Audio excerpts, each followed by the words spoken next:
a two, a one, two, three, four. I mean, it's a podcast. It's a podcast. And then I think there's a does it say podcast? She is the queen. No, I just took a picture of myself. Okay, great. Do we have to stop every 10 minutes for your beauty filter? Just looking at They don't want us to be happy, they don't want us to love. They don't want us to be happy, they don't want us to live. They don't want us to be. They don't want us to make peace, they don't want us to love. They don't want us to be rich, they don't want us to love. They don't want us to be. So the lady who did a colonic on me. Sorry to start to add into this Oh, the podcast about colonics, but this was in Colombia? Colombia. We went to New York City for the right. show for 10 days, for whatever. And you were going skiing or something after that. Something, I don't know where you were I going. don't think it was the middle of summer though, right? It was the middle of I summer. think I was skiing. Oh, we You were went. going We went somewhere. water rafting with your family. I don't know. You going to a family something? Oh, it was a family reunion up in the mountains. Yeah. Oh, we did horseback riding. Okay. It was terrible. I hated it. I love horses, so I mean, the reunion was great. yeah. The horseback Okay. riding was on it. Yeah. And then I did a colonic the day after the show when I was flying back to Colombia, to Medellin. The colonic for Colombia. Yeah, colonic for Colombia. It was really, really great. And I was so tired afterwards. Like, I woke up early, and I think the You colonic were was really like... drained. I very nice, Kevin. I was very drained. So she was like, it's an odd reaction to have Oh, because normally people have colonics and they're like, yeah, energized. I had the colonic. I went to sleep perfectly fine. And then I had the colonic at 9. Woke up early, blah, blah, blah, went to the colonic. 10 o'clock, I got back into bed. I was so tired, got back into bed, and then had to get up, right, and then get my stuff and go to JFK. But I was so tired. I think I slept all the way to Colombia. You know, like I was just, I don't know. It took me 2 days to recover. It's very much a scene from like Real Housewives of New York for you to arrive at JFK on your trip and be like, I'm just too tired. I had my colonic. Yeah, probably. I'm here for it. She was like that. No one's ever told me they like slept right after a colonic and couldn't keep up. Like I just could not. I couldn't keep awake. You know. It was very weird. So I remember I had to go and pick up something from the post box or something of that sort, in Long Island City. Yeah. But the whole time was a blur, and then the train, we couldn't get the train, so had to get a cab for me to go to I the train. remember this because we were like texting you. Yes. And the only thing I had was kombucha, but I was like this. Like, And it was like, will she make it? Will she not make it? Who can say? even I was asking myself if I'm going to be able to make it. Anyway, so the lady was like, I got up and I said, oh, you know, I stopped being vegan because, like, my mind was going crazy. You know, I'm a mind person. But for the longest time, I have these things where sometimes, like, if I'm walking too much or I do something, like, I just get pins and needles. My feet, like, stop working. I mean, if anyone has, let me know. I'm going to go on TikTok one day and do a whole story because somebody out there has exactly what I have. And, like, at some point once, I remember when we were doing Zoe's show in the Bella Funeral, which is a great, like, I went there.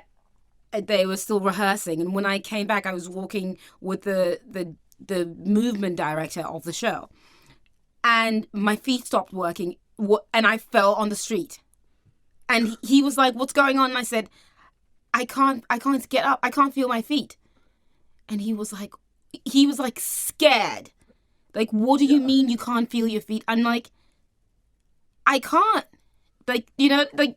Yeah. I can't feel my feet. I can't walk. It was just like the craziest thing. But it's the pins and needles that happen to me where I just can't, like, sometimes in the middle of the night, I'm like, I need to stand up and, because I'm just like, I don't know what to do, you know. Anyways, so she's like, I told her, no, I'm like, being, you know, had I not gone and taken, like, I take all the supplements, right. But there was something about not getting all the nutrition. Like, when I'm completely vegan, it's even hard for me to eat enough. Yeah. Do you know what I mean? There's something about, like, it's just really hard for me to eat enough. And well, so... Yeah. I mean, if you're vegan, soy and nuts are your two main, like, yes, protein. and I'm allergic to and that. you're allergic to both of those, so it's very hard to... It's hard. It's just really hard for me to... So, like, actually incorporating eggs and milk and cheese things, like, that's been really helpful, even though it's not good for my system generally, but like, oat milk now is like... Ireland is the era of oat milk. Ireland, the era of oat milk, so I'm very happy about Happy it. Pear oat milk. Happy Pear. If you're ever in Ireland. Happy Pear oat milk is the oat milk. Oh my gosh. I want them to be big, but also at the same time, I don't want them to be that huge that they're all over the world, because it might water down. Right now, it's quality oat milk. Quality. Anyways, and she was like, oh, I don't think you were doing veganism right. And who are you? She was colonic lady? Who are you to tell me this? I'm not doing vegan... Anyways, never mind. You weren't paying $20 a meal from Sweet Green. I had hemp oil. I had everything possible. You know, constantly. I was living on vegan blogs, but I realized that it's very different vegan blogs in white America than veganism in any other ethnicity, because some people, like Indians, have been vegans for centuries, you know what I mean? And so, like, if you rely on that, you're actually going to think your body might suffer, because Indians do things that have kept them alive and well and in good thinking in mind, and for a very long time. They've done this. They know the formula. You know what I mean? So you have to go to, like, communities that know already, not communities that are just like, this is the new in thing. So, you know, like, they're the biggest bloggers, but I was like, even for them, for the longest time, like, you'd watch all of these blogs, right?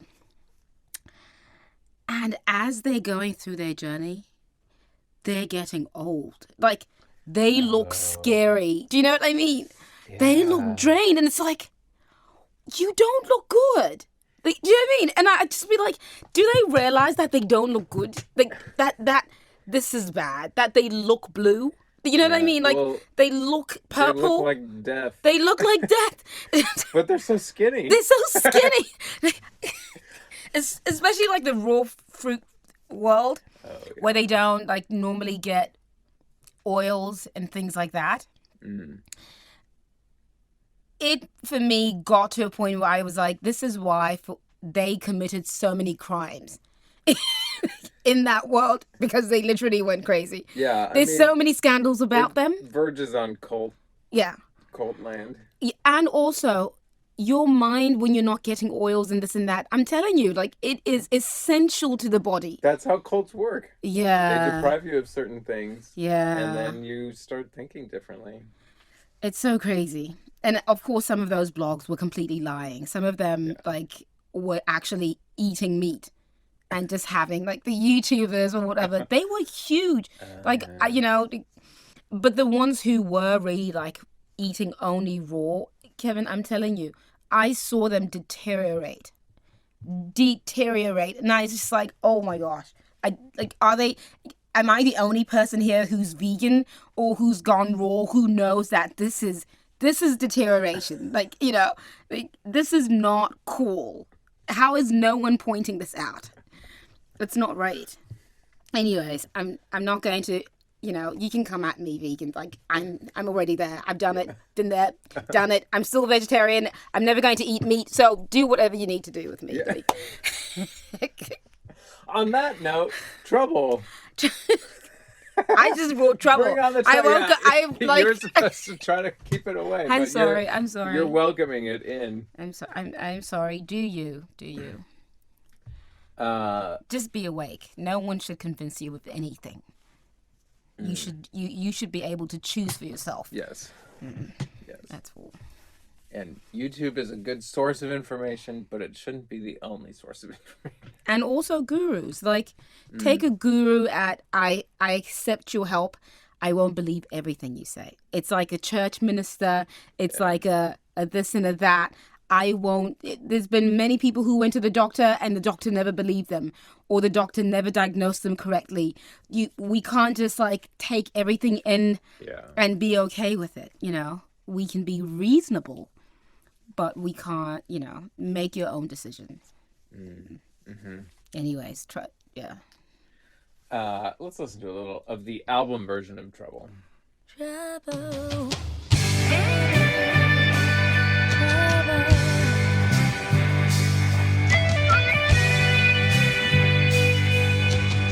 That's Mr. Vic.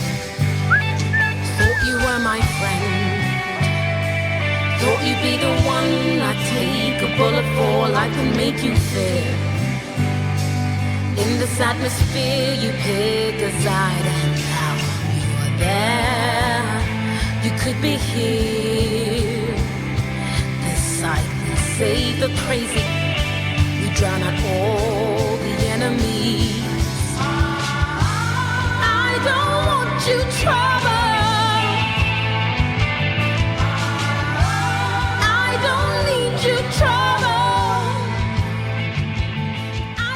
Let's talk about Mr. Vic. Yep. Because people don't really know him yet.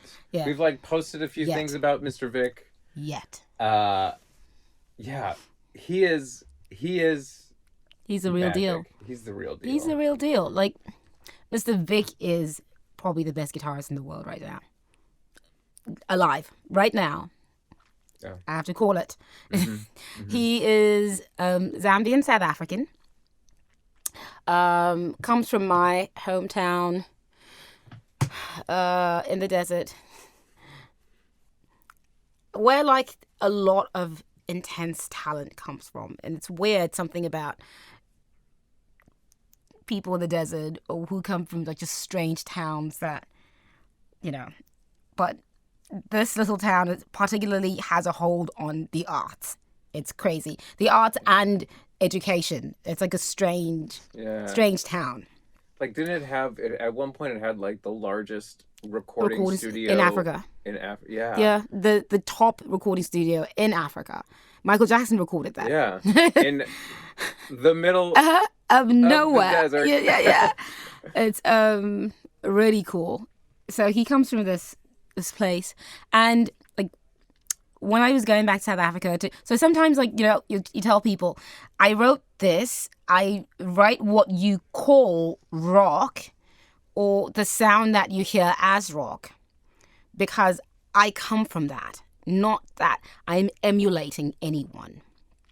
Sometimes people don't want to believe you because they're like, no, there's only one Africa. There's only one way to be an African person. There's only, and so like, I just get so exhausted explaining to people. But I called my brother and I was like, I'm going to need to work with someone there. Do you know of like a great guitarist who plays rock or who plays what I play? And he was like, I asked him about a guitarist and he said, don't say any more. I've got one. I know who you're talking about. Who does the strange stuff you do? And I met Mr. Vic once and I was just like, what's going on? But Mr. Vic explained what I know to be our music. And also how I interpret music, because you can be of a culture and interpret your cultural music in a specific way. And I think within the polyrhythmic Khoi, San people, all those Tswana, Xhosa, blah, blah, blah groups, it is interpretation of who we are that makes us different, or different artists, or different this, of genre specific or interest specific, And so my interpretation of music, Mr. Vic immediately understood. Mr. Vic is the kind of guitarist I can say, can you play this and then go and find like a 7 feel to it, or like a quasar feel to it, or this feel to it. And Mr. Vic will be like, in just a second, in just 3 seconds, bring it in. In 3 seconds of it, not go all the way, but bring it in. It's just the weirdest thing. And so he's been able to explain what I've been trying to say, that like this has always been our music. It's just that there's certain people like me who interpret it in a specific way. You find actually very heavy rock musicians in Zambia. You find heavy metal artists in Botswana. A big like community of that.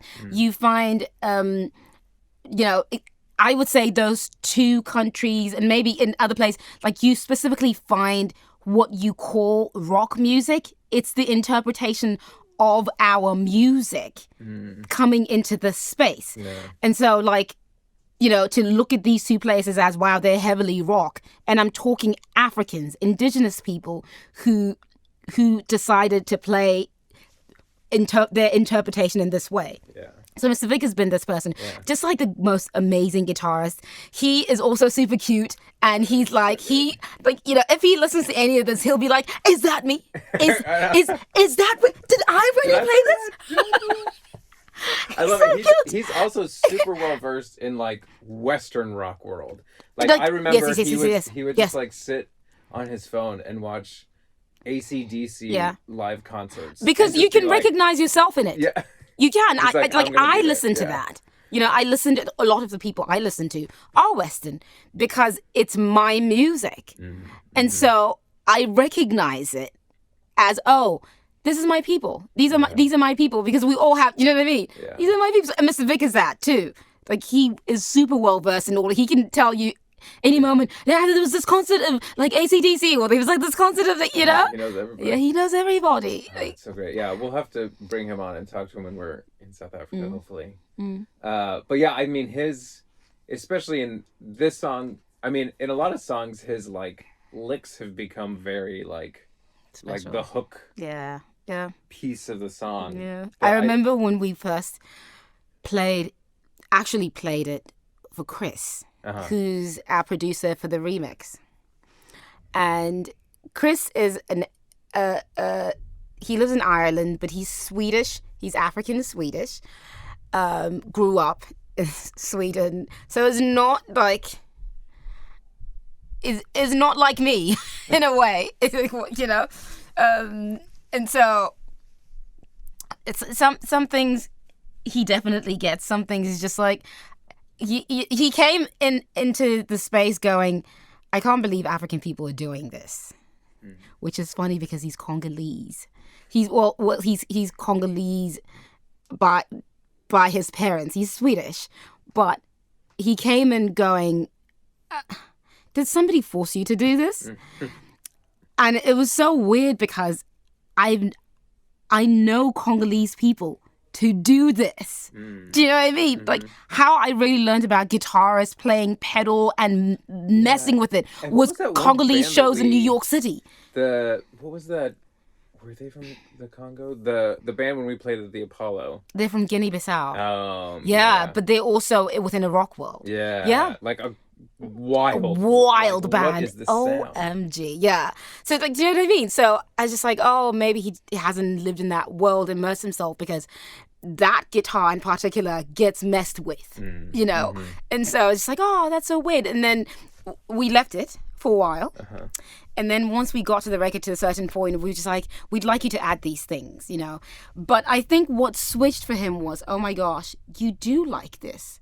You did write this. And then it was, other Africans are doing it?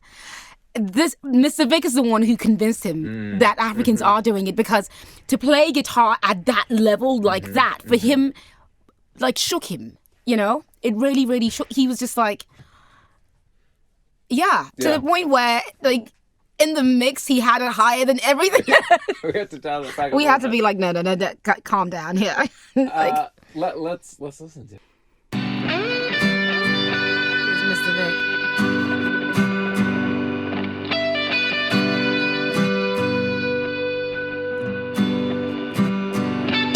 Thought you were my friend.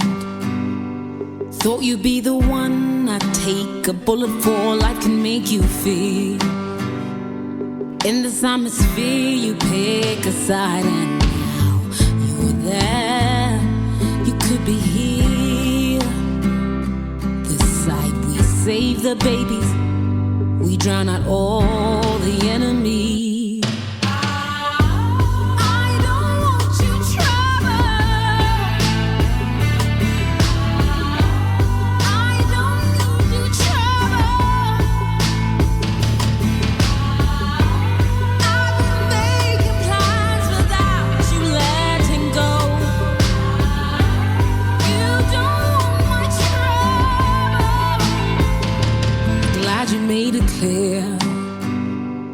Never be surrounded by these crazy things. Happy Cool. I am here. I like it. I mean, like, I love the way Chris produces.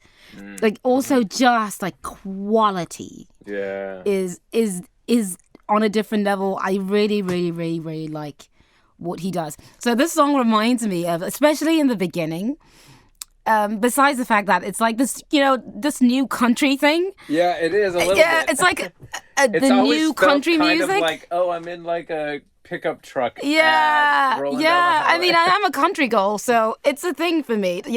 I think sometimes I write in a country way, or just because like rural people all over the world are the same. Saying it now, everywhere, same people. It doesn't matter what culture. What was I going to say? You're talking about Chris. I think you're going somewhere else. Oh, so the song when it starts. Oh, yeah. So remember I made you listen to Kajanin last week? Yes. It just Oh, feels it- like, some bolera, like that particular song. Because I know that Kajanin lives in Europe somewhere. So that her production of songs are made in...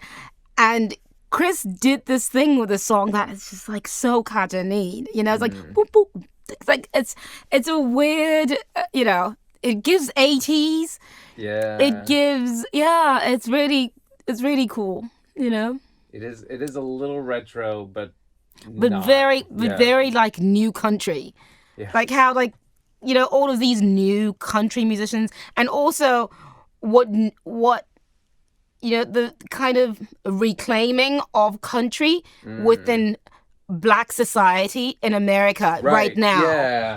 Yeah. So you're finding a lot of country musicians that are Black where they were always there, but like because of racism, I suppose, they just weren't visible. Right. And it's kind of really, country music is white people. Yes, in and America. weren't allowing for anyone, where actually the actual musicians are the ones who are very open to, people. So it was very, very weird to me. And it's kind of cool now because they're there and they've always known they're there. They're they've always done their thing, but they're now in the forefront and showing up and, doing that. Anyways, I really like it. I like the fact that it has that. Yeah, I think it's a great remix. Yeah, a really cool remix. It's not the sound yet. It's a remix, of course. Yeah. So actually, Trouble is the song that is about the whole record. So if you're listening to Trouble, you kind of have an idea, energy-wise, what the record is about, or rather just as an explanation of what the record's about. It's about leaving trouble, being in a different space, not wanting trouble, actually choosing peace, choosing to be in a peaceful world or place. I'm always telling the story about like how in my family and I think other Tswana families, I mean, like indigenous Khoi right now, they don't care about all of this. Like, they're living in a desert. They're out talking to some trees and like just living, you know, just great. naked and happy. But you know, when we talk about the stories of like old wars of tribes claiming their territory, we often say Botswana's come from Kwa, but when we were running away and like, because we there's a territory that is ours, and it's usually Gauteng and Northwest and the northern province, and so when we were running away from other tribes as they were like showing their power, we decided to go to the desert. And because no one wanted to go to the desert, and we were like, we're going to the desert, and everyone was like, oh, okay, you stupid people, go to the desert, you know. But Botswanas don't fight. There's a video out there where there's like these women in Botswana who are like meow, meow, meow, in a taxi yelling at people, and then the people start coming to them. They're like, no. This video explains how Botswanas are. They're just like, oh, it's like after yelling at people. I was just like, oh my gosh, that is the most Swana thing I've ever seen. And so, like, we will not fight. It doesn't matter what. We will find a Zulu person to fight. To fight, like, you know, like, we'll just be like, no, I'll make you coffee. I will pay you to go and fight this person. But I'm not fighting, you know, or just stand here while I run. So, you know, and so anyways, we always talk about this, about how we ran to the desert, but when we got to the desert, we believed God so much, and God believed us in us so much that when we got there, we found diamonds and gold and all of these riches that enriched us in secret for a long time. And so like the point is always like, if you are in trouble, go to the desert. And not the literal desert, of course, but like if you're in trouble, go to where you least expect to find greatness, you know, to be fruitful, to be happy, to be all of this. Go to where you least expect and you will, kind of a thing. Yeah, and you know, I was thinking about this the other day, because you tell that story frequently when we play it live, just to like get people in the right mindset. And it was also like, oh, it's like kind of like us coming to Ireland, because it's like everybody's like, why are you in Ireland to do music? Like, why aren't you in LA? You know, I mean, you're from New York. Like, why aren't you not in London? Yeah. And it's like, well, actually, we've had the best success here. Yeah. We're going to do it. Yeah. you know, it's it's really interesting to like kind of think about that. Yeah, and there's an immediate receptiveness. It's, you know, like you least expect this place to be the place to get that reception, but there's a mood, there's an energy here that, you know, you know. And yeah, also hearing you talk about some of the stories, it makes me think of, and we'll get into it next time when we talk about Queen of Nothing.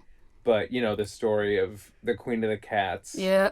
And there's so much on the album that comes from these different stories, historical things from your life, that when you just listen, you don't totally get it all. Yeah. But then when you know the story and then you listen, you're like, oh, wait, okay, this is like a totally different thing. Yeah.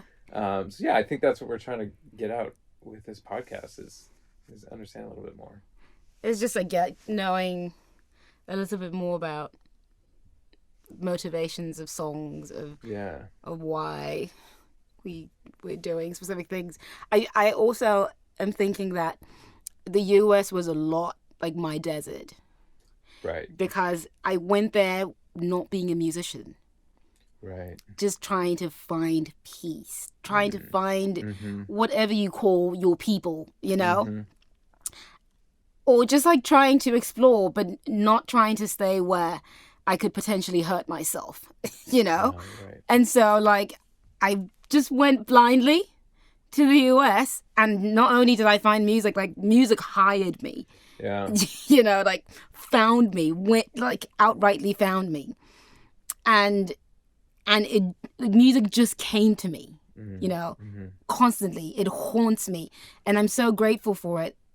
And it happened in my desert, you know. And also the great thing about it was that there was a reception of what it is I do that I might have not gotten in South Africa. Yeah. And I think I still won't get until I am a superstar, a world renowned. Do you know what I mean? I think, yeah, it's like one of those things. Even the genre itself will change because of me in South Africa, because it's something that's never been done. Yeah, it's something, and so like I had to find my desert to be the South African who can do something that's never been done there. You know, kind of a thing. So amazing. Yeah. Anyways. All right. Well, go and listen to Trouble. Our next episode the EP will be out. And we'll learn about Queen of Nothing. Queen of the Cats. Queen of the Cats. Oh, you know we're going to listen to that. No, no. Oh, it's happening.